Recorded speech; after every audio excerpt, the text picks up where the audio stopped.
5월 25일 새벽 만나 오늘 우리에게 주시는 하나님의 말씀은 창세기 47장 13절부터 26절까지 말씀입니다. 제가 봉독하겠습니다. 기근이 더욱 심하여 사방에 먹을 것이 없고 애굽 땅과 가나안 땅이 기근으로 황폐하니 요셉이 곡식을 팔아 애굽 땅과 가나안 땅에 있는 돈을 모두 거두어 들이고 그 돈을 바로의 궁으로 가져가니 애굽 땅과 가나안 땅에 돈이 떨어진지라 애굽 백성이 다 요셉에게 와서 이르되 돈이 떨어졌사오니 우리에게 먹을 거리를 주소서. 어찌 주 앞에서 죽으리이까? 요셉이 이르되 너희의 가축을 내라. 돈이 떨어졌은즉 내가 너희의 가축과 바꾸어 주리라. 그들이 그들의 가축을 요셉에게 끌어오는지라 요셉이 그 말과 양떼와 소떼와 나귀를 받고 그들에게 먹을 것을 주되 곧 그 모든 가축과 바꾸어서 그 해 동안에 먹을 것을 그들에게 주니라. 그 해가 다 가고 새 해가 되매 무리가 요셉에게 와서 그에게 말하되 우리가 주께 숨기지 아니하나이다. 우리의 돈이 다하였고 우리의 가축대가 주께로 돌아갔사오니 주께 낼 것이 아무것도 남지 아니하고 우리의 몸과 토지뿐이라. 우리가 어찌 우리의 토지와 함께 주의 목전에 죽으리이까? 우리 몸과 우리 토지를 먹을 것을 주고 사소서. 우리가 토지와 함께 바로의 종이 되리니 우리에게 종자를 주시면 우리가 살고 죽지 아니하며 토지도 황폐하게 되지 아니하리이다. 그러므로 요셉이 애굽의 모든 토지를 다 사서 바로에게 바치니 애굽의 모든 사람들이 기근에 시달려 각기 토지를 팔았음이라. 땅이 바로의 소유가 되니라. 요셉이 애굽 땅 이 끝에서 저 끝까지의 백성을 성읍들에 옮겼으나 제사장들의 토지는 사지 아니하였으니 제사장들은 바로에게서 녹을 받음이라. 바로가 주는 녹을 먹음으로 그들이 토지를 팔지 않음이었더라. 요셉이 백성에게 이르되 오늘 내가 바로를 위하여 너희 몸과 너희 토지를 샀노라. 여기 종자가 있으니 너희는 그 땅에 뿌리라.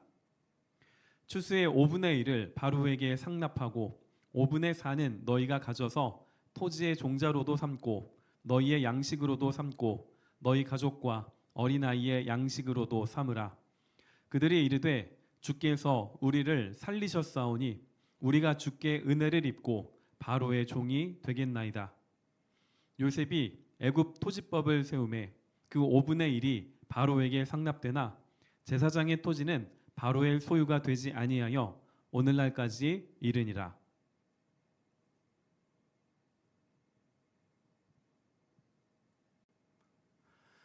오늘은 은혜를 나누는 자라는 제목으로 말씀을 나누겠습니다.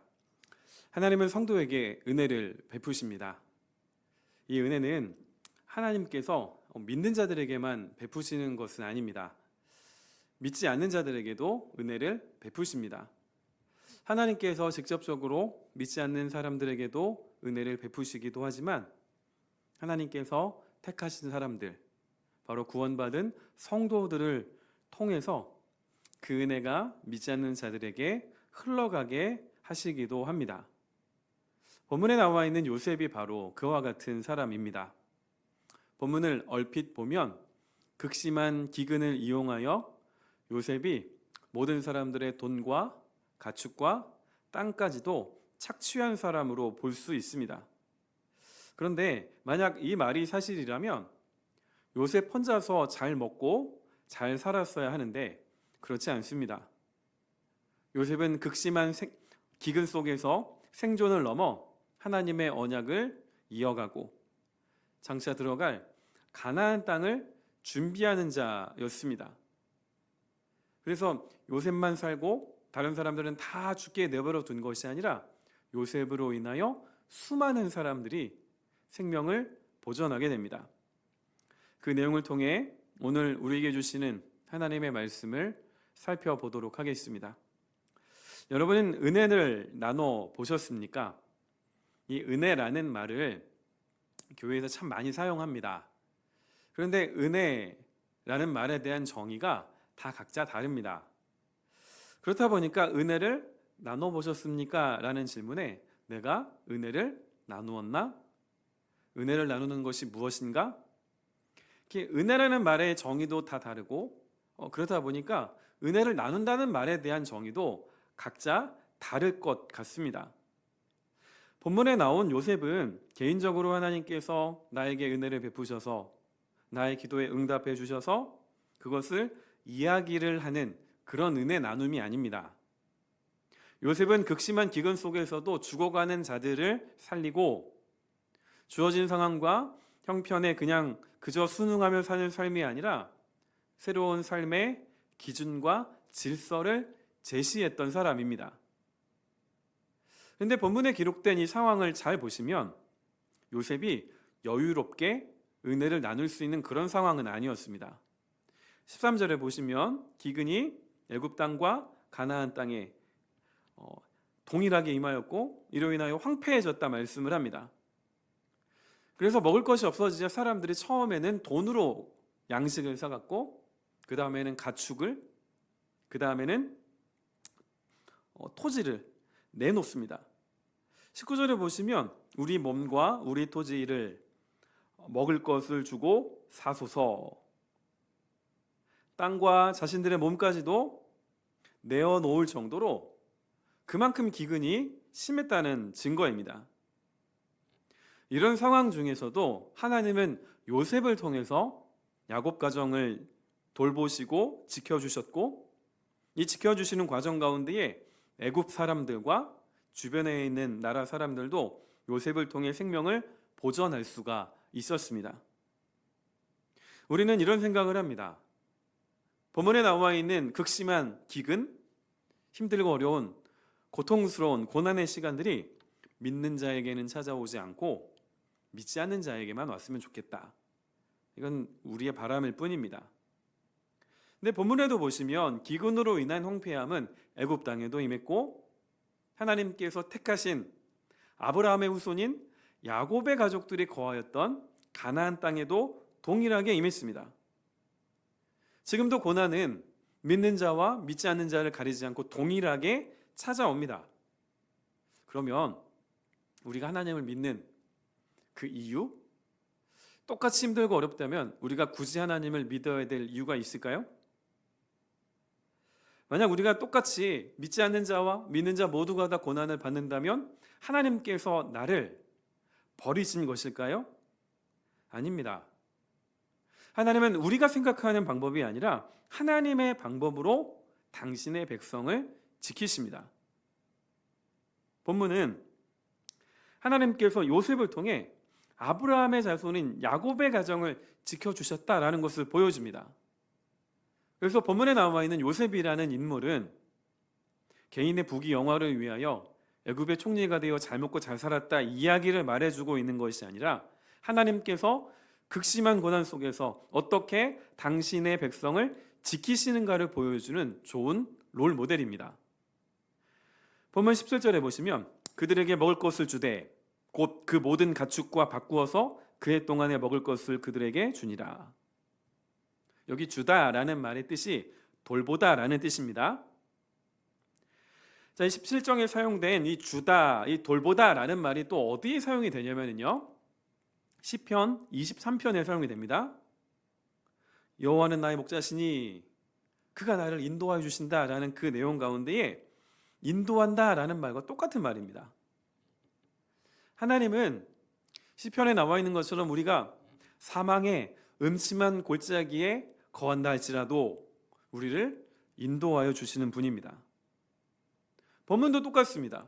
극심한 기근이 있는 상황 중에서도 힘들고 어려운 상황 중에서도 하나님은 우리를 먹이시고 입히시고 돌보아 주십니다.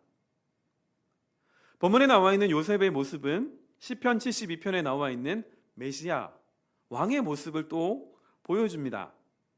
시편 72편 13절과 17절에 이렇게 말씀합니다. 그는 가난한 자와 궁핍한 자를 불쌍히 여기며 궁핍한 자의 생명을 구원하며 사람들이 그로 말미암아 복을 받으리니 모든 민족이 다 그를 복되다 하리로다. 요셉은 극심한 기근 중에 혼자 잘 먹고 혼자 배만 채우지 않았습니다. 자신의 가족이 생존할 수 있는 길을 열어주었고 애굽에 있는 사람들만이 아니라 주변에 있는 사람들의 생명도 살렸습니다. 그래서 애굽 사람들은 요셉의 지혜로 인하여 극심한 기근을 버텨내며 이렇게 고백을 합니다. 25절에 보시면 그들이 이르되 주께서 우리를 살리셨사오니 우리가 주께 은혜를 입고 바로의 종이 되겠나이다. 우리가 주께 은혜를 입었습니다. 바로 하나님으로부터 말미암는 지혜를 누리고 또한 사용할 줄 알았던 요셉을 통하여 우리가 주께 은혜를 입었습니다. 고백을 합니다. 하나님이 주신 은혜를 주변 사람들에게 흘려보낸 자가 바로 요셉입니다. 자, 그렇다고 해서 요셉이 사람들의 생명만 보존한 것이 아닙니다. 애굽이라는 곳은 극심한 기근으로 인하여 언약의 후손인 야곱의 가정이 살아남기 위하여 잠깐 머물다 가는 곳입니다. 궁극적인 언약 후손들의 종착지가 아니라는 것이죠. 하나님은 이들이 가야 할 곳이 어디인지, 이들의 본향이 어디인지를 아셨고 또한 그것을 요셉을 통해 준비시킵니다.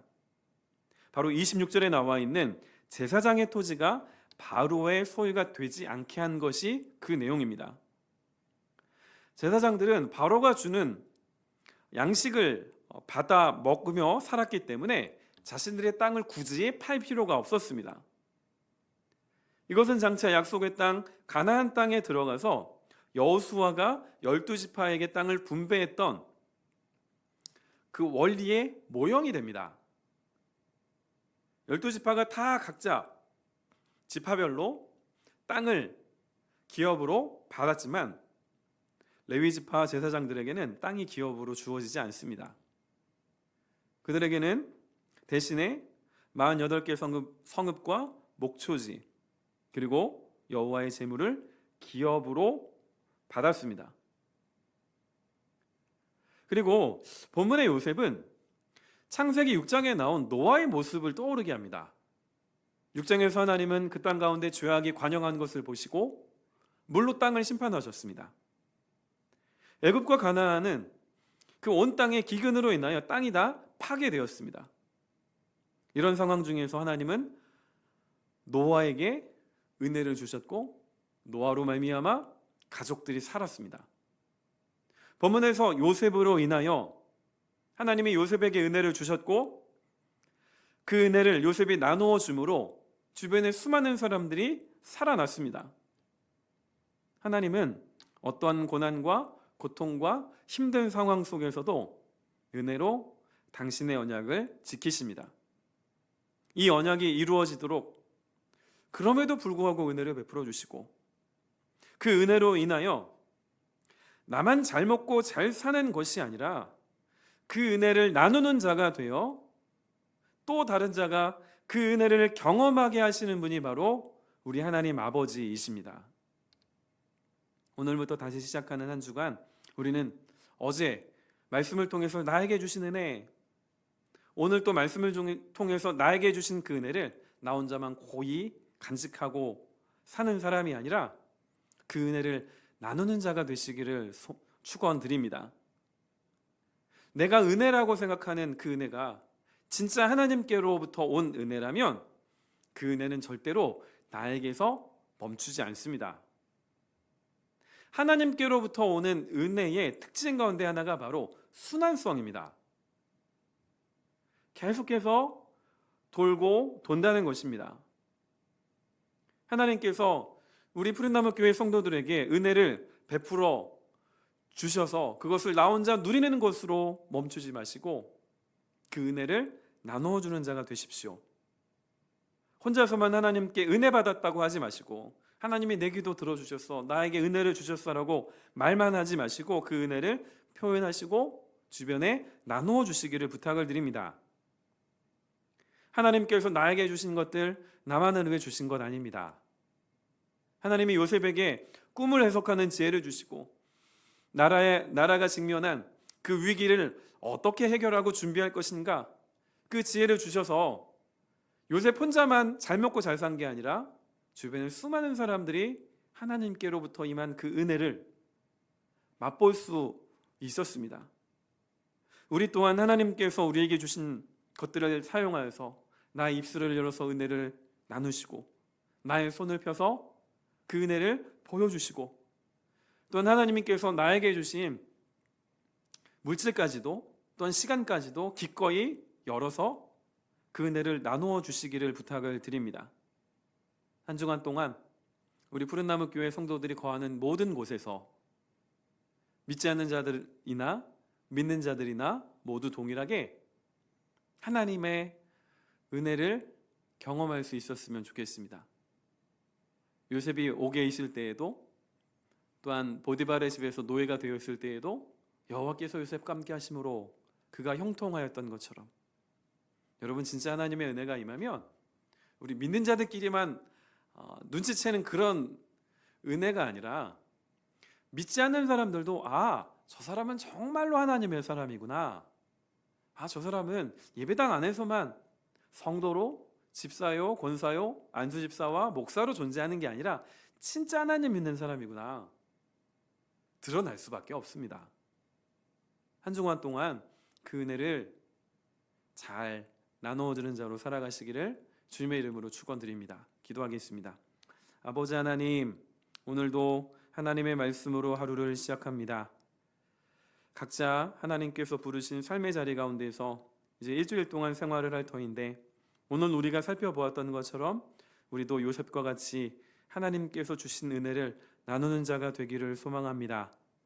하나님, 우리의 마음속에 있는 이기적인 마음과 또한 겉과 속이 같지 못한 연약한 모습을 그 누구보다 하나님이 잘 아십니다. 그럼에도 불구하고 하나님의 은혜는 지금도 우리에게 임하고 있고 하나님은 요셉을 통하여 그 은혜가 흘러갔던 것처럼 바로 나를 통하여 우리를 통하여 우리 교회 공동체를 통하여 은혜가 흘러가기를 원하십니다. 하나님, 그러한 하나님 아버지의 뜻을 올바르게 바라보고 마음에 간직하게 하시고 그 은혜를 나누어 줄 줄 아는 은혜를 나누는 자로 우리가 살아가게 하여 주옵소서. 각자 직장과 사업장과 가정과 학교에서 또한 다시 치열하게 분주하게 정신없이 살아가야 하는 성도들을 하나님 기억하여 주시고 하늘의 은혜로 채워 주시옵소서. 그 은혜로 하루하루를 살아가게 하시고 그 은혜를 또한 나누어 주는 자로 살게 하여 주셔서 우리 성도들이 밟는 모든 땅이 하나님을 인정하고 하나님을 경험하고 하나님의 나라를 바라볼 수 있는 복된 걸음 되게 하여 주옵소서. 예수님의 이름으로 기도드립니다. 아멘.